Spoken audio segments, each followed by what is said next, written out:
Hi guys, welcome to Final Cut Bits. I'm Colin. In this short tutorial, I want to just show you a little technique for slip editing in your footage using the trim tool. Okay, so here we have two clips, and just say we want to position the footage differently. You've got a different start point to an end point, but you don't have to like extend it like this and then cut. You don't have to do things like that. So we have this footage, and as long as there's extra footage on either side, we can use a slip edit, which is known as the trim tool in Final Cut Pro. In Premiere Pro, it's known as a slip edit, so a lot of you know slip editing more than like the trim tool. The trim tool just implies you're trimming it, but this took me a while to figure out, but let's get straight into it. So what we need to do is go to this here, we go to trim, or we press T, which is much easier to remember. Alright, so once we're in this, we see this cursor here. We just simply hover it over the footage and drag.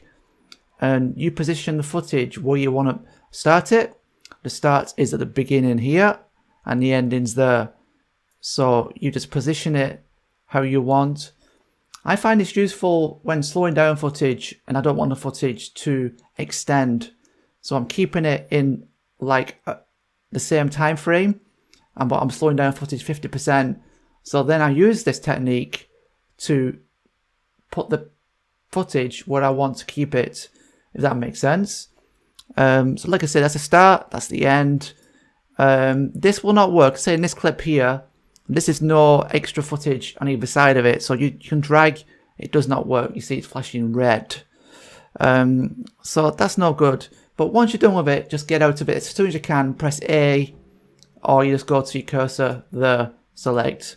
And it's really, today, that's how simple the tip. Something so simple, but you may not be aware of it, but you are now. So thank you for watching, guys. It's just please consider subscribing if you enjoy these videos, and I'll post more tips as I learn more things and have more things to share.